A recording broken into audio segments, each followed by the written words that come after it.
As landscape photographers, some of the best images we take are often researched and planned. But sometimes being spontaneous and going out with no expectations can provide some great results.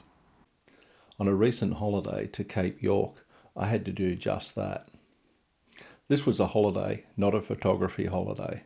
Due to weight restrictions, I could only take my camera, my 16-35 wide-angle lens and my 100-400 telephoto lens, and I'd be shooting handheld the entire trip. Although this would be photography on the run, sometimes rushed and in unfamiliar locations, I followed the same basic rules to try and make it engaging composition. A strong subject, a good composition, some beautiful natural light, and some subtle editing. The following video documents my time away. I hope you enjoy it. Good morning everyone, welcome to this week's video.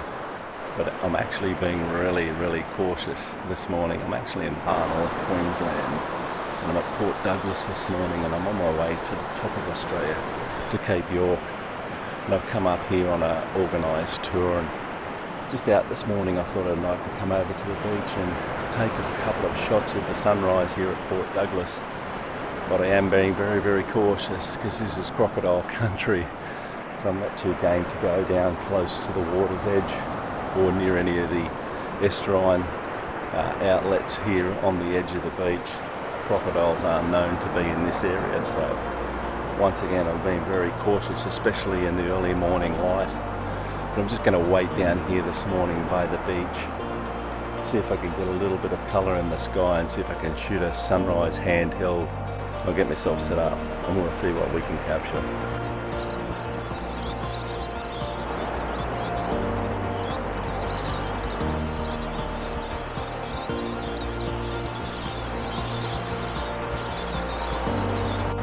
A little bit of colour just starting to appear on the horizon here, and I'm just taking a number of shots just using these beautiful patterns in the sand in front of me.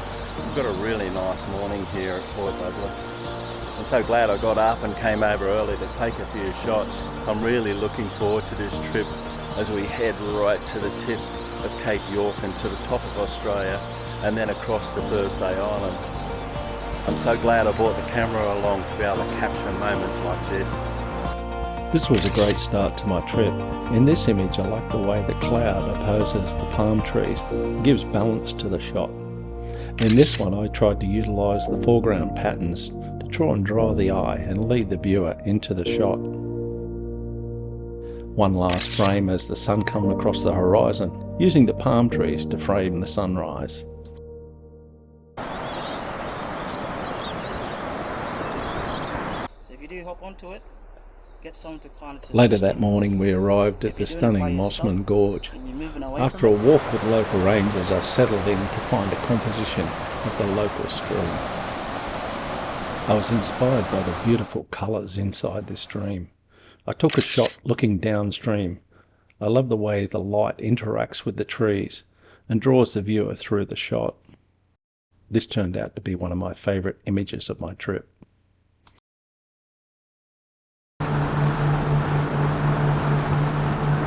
We moved on to the Daintree River and it was time to utilise the 100-400 telephoto lens. Definitely no swimming here.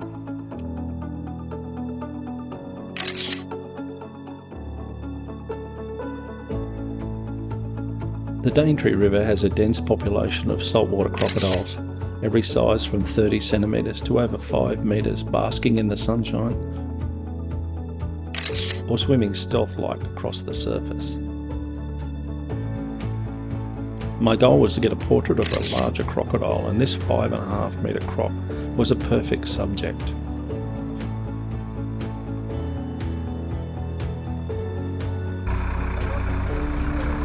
We arrived for a walk through the oldest remaining rainforest in the world, the Daintree. Walking through the forest, you really had to watch your step as there was trip hazards everywhere. As with all rainforests, it can be quite tricky as it can look quite complicated to get a shot. I tried to simplify things and use light sources and symmetry to try and improve my compositions. This turned out to be my favourite image from the rainforest. I love how the foreground ferns overlap and lead towards the light source, with the fan palms in the background. Late afternoon we arrived at the beautiful coastal village of Cooktown. In 1770, James Cook brought the Endeavour ashore here to carry out repairs after hitting the Great Barrier Reef. I immediately noticed an old vessel down on the foreshore and took an opportunity to leave the group and do a sunset shoot. This afternoon I'm down at the waterfront in Cooktown in far north Queensland, and I've come down here to try and shoot a sunset. We've got some nice cloud formation. I've got this old boat that's just up on the mudflats here. I think it's going to make for a really nice composition with this beautiful sky that I think we'll get tonight. Thought I'd come down and do a couple of handheld shots down here tonight at sunset, see what I can get, see if I can make an image out of this really interesting composition that I've got with this old boat. I've fired off a number of shots just prior to sunset, just working out my compositions, but I think we're really going to get all the colour just after sunset, and that's when I really would like to get a shot just on sunset or just after sunset, see if we can get some nice light. But so far conditions are looking really nice here for a nice sunset here at Cooktown. What a beautiful spot, 28 degrees and tropical winds just blowing in off the ocean here. I've been having a fantastic week here in far north Queensland, travelling around and just looking at some of these new locations and photographing some of these new compositions with the Sony A7R IV. The sun's about to hit the horizon now, and I've got you guys down nice and low because it's super windy here this afternoon at Cooktown. I don't want this to affect the microphone noise through the video camera. But this is going to be a bit of a struggle tonight to try and get these images without too much vibration. I'm going to try and keep my shutter speed as high as I possibly can keep it and still maintain a balanced exposure, but no doubt looking for a really nice composition piece along the waterfront here at Cooktown, and I think this boat's going to work really well. Conditions so far, the sky looks really good. I've got my compositions set up. I'm going to use some of these ropes that are in the foreground leading out to the boat to try and draw the viewer's eye into the shot of the actual boat, and then a nice coloured sunset in the background. So the sun's well and truly down, and I'm just sitting on a rock here taking a few compositions. I'm still maintaining my shutter speed at about 1/80 at the moment, so I'm still able to shoot these quite easily handheld, but we're just starting to get a little bit of colour into that high cloud. I think in another 10 minutes or so it's all going to take off, so I'll keep my fingers crossed we get a nice sky here at Cooktown.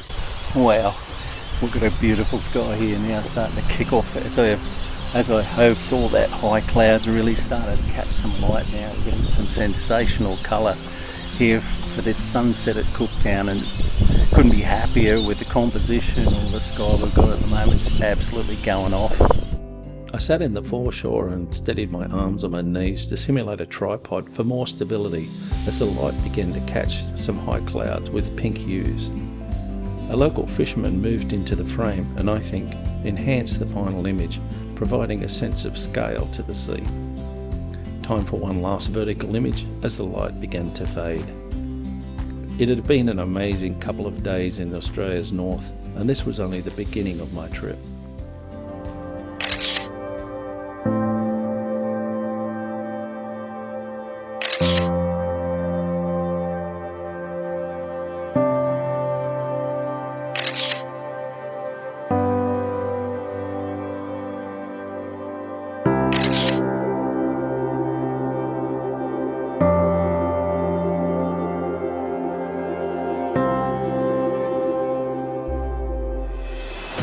Next time, photography from helicopters, red dirt mines, stunning sunsets, beautiful waterfalls, rare and endangered bird life as I continue my way all the way to the tip of Australia, Cape York.